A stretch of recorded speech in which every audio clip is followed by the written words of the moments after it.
Ilia Topuria trapped himself. That is the most honest way to describe what happened on Sunday night at the White House. Not that Gaethje was better. Not that the preparation failed. Not that the conditions were unfavorable. Topuria made a promise publicly, in front of the world, that he would knock Justin Gaethje out in the first round. And that promise, the very thing that was supposed to demonstrate his supreme confidence and total dominance, became the cage he could not escape from. He spent the entire fight fighting his own words instead of fighting his opponent. And Justin Gaethje, who has been in the deepest waters this sport produces for the better part of a decade, was exactly the wrong man to try that against. Start with the first round, because the first round is where the fight was actually decided, even if nobody knew it at the time. Topuria came out looking for the knockout immediately. Not the patient, calculating, technically precise version of Topuria that dismantled Holloway and Volkanovski and Oliveira with surgical intelligence. The chaos-seeking version. The version that had promised a finish inside 2 minutes and felt the weight of that promise from the first second of the first round. He went looking for Gaethje's chin. He threw bombs. He put his entire physical and psychological investment into ending the fight before it had time to develop into something he could not control. And the problem with that approach, the fundamental strategic error that he will spend the rest of his career analyzing, is that chaos is Justin Gaethje's native environment. It is not a place Gaethje survives. It is a place Gaethje thrives. Walking into Gaethje's chaos and trying to out-chaos him is not a game plan. It is a gift. Gaethje's dirty boxing is the most underappreciated tool in his arsenal. Not the leg kicks. Not the straight right hand. Not the knockout power that everyone discusses.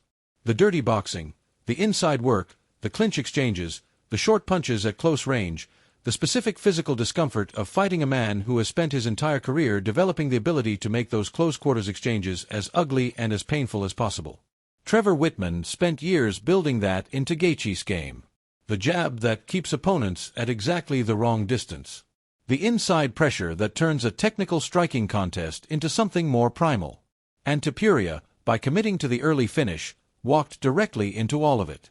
He was in Gaethje's range, fighting Gaethje's fight, on Gaethje's terms, by the middle of the first round.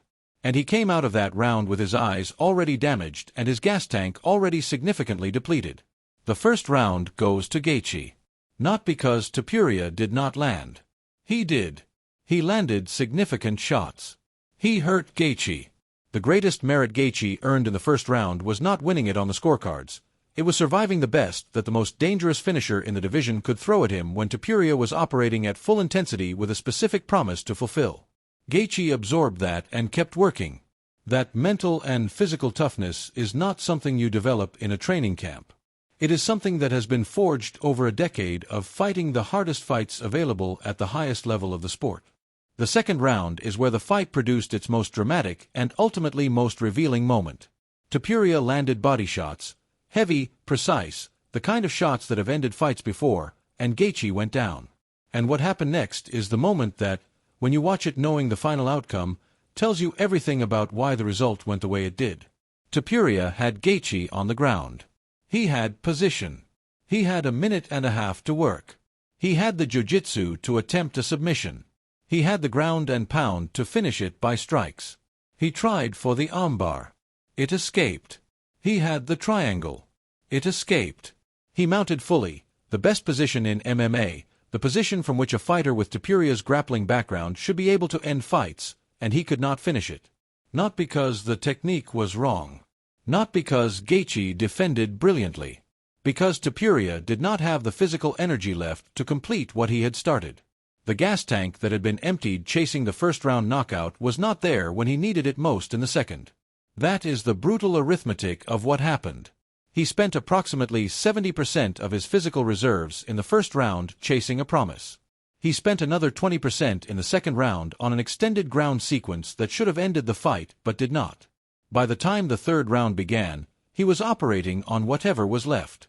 And Justin Gaethje, who had survived everything Topuria had thrown at him, who had been knocked down and mounted and nearly submitted, still had enough left to be dangerous. The third round is where the fight was definitively decided. Approximately 3 minutes into the round, Topuria was passive in a way that had nothing to do with strategy. He was not reading Gaethje. He was not setting traps. He was exhausted. And Gaethje, who had spent the entire fight being told he was going to lose, landed the combination that changed everything. A 1-2 that sent Topuria into survival mode. Trevor Whitman had actually predicted this specific scenario in footage that circulated before the fight. He had said that Topuria looks for the takedown when he has no other options, when he is tired and hurt and running out of answers. And that is exactly what happened. The combination forced Topuria to grab for the clinch, to look for the fight, not because it was the plan but because his body was telling him it was the only thing left available. That moment, that specific 1-2 from Gaethje, is the moment the belt changed hands. Everything that followed was consequence. The medical situation between rounds 3 and 4 deserves direct and honest examination because it was the most alarming sequence of the entire night. Topuria's eyes were nearly closed. The ringside physician went to evaluate him. Topuria told them not to stop the fight. They allowed it to continue. And the fourth round produced more damage on a man who, by any honest physical assessment, could not see properly and should not have been asked to continue.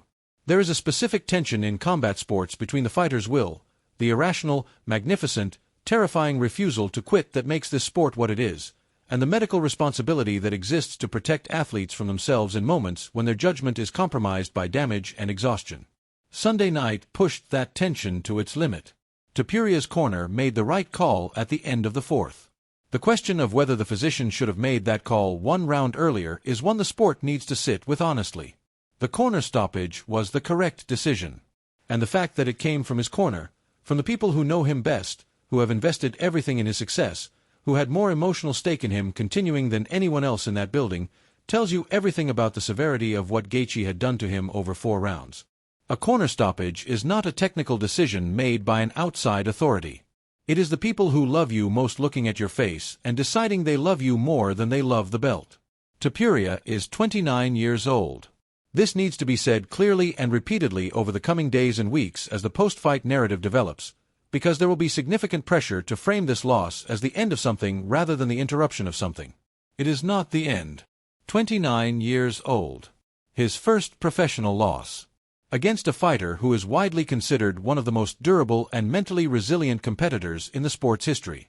In a fight where Topuria's own strategic decisions, specifically the commitment to the early finish at the expense of everything else, were a significant factor in the outcome. The version of Topuria that won the featherweight title, that finished Holloway and Volkanovski and Oliveira, was a patient, intelligent, technically precise fighter who read his opponents and executed a specific game plan with extraordinary discipline. That fighter did not show up on Sunday night. The fighter who showed up made a promise to the world and then tried to honor it at any cost. The cost was everything. The path forward for Topuria is actually more interesting now than it was before the fight. Not less. Because the loss opens doors that the undefeated record was beginning to close. A rematch with Gaethje is the obvious commercial move and the obvious competitive narrative. A return to the featherweight division where Topuria is still the most technically gifted striker in the weight class remains available. And the possibility that this loss, this specific, brutal, character-defining loss, keeps Topuria in MMA longer than the undefeated dominance would have is real. A fighter with nothing left to prove eventually leaves. A fighter with something to reclaim stays. Topuria now has something to reclaim. What does the future look like for Gaethje? He is 37 years old and he is the UFC featherweight champion of the world. He has beaten Charles Oliveira. He has beaten Max Holloway. He has beaten Ilia Topuria. He has beaten men who beat him, in a sport where that kind of circular logic usually means nothing, except that in his case the results keep validating the trajectory. There are people in this sport who are simply made for it in a way that statistical analysis never fully captures. Gaethje is one of them. He entered Sunday night as the man nobody believed in against the champion nobody could touch. He left as the champion. And he did it the only way Justin Gaethje knows how to do anything, by walking through the fire until the other man could not walk anymore. The broader picture of the UFC after Sunday night is genuinely fascinating and underappreciated in the immediate aftermath of the main event result. Topuria lost. Pereira lost. Khamzat Chimaev is injured and inactive. Islam Makhachev's status is uncertain. The organization's most dominant champions of the last 2 years are suddenly vulnerable or unavailable simultaneously. And what that creates, what the landscape looks like when the established order breaks down all at once, is the most unpredictable and commercially exciting version of the sport. New champions emerge. Old narratives get rewritten. Fights that seemed impossible become obvious. The UFC after Sunday night is a more interesting place than the UFC before Sunday night. And Ilia Topuria, hospitalized and healing and 29 years old with a loss on his record for the first time, is still one of the most compelling figures in it. The story is not over. It has just become more interesting.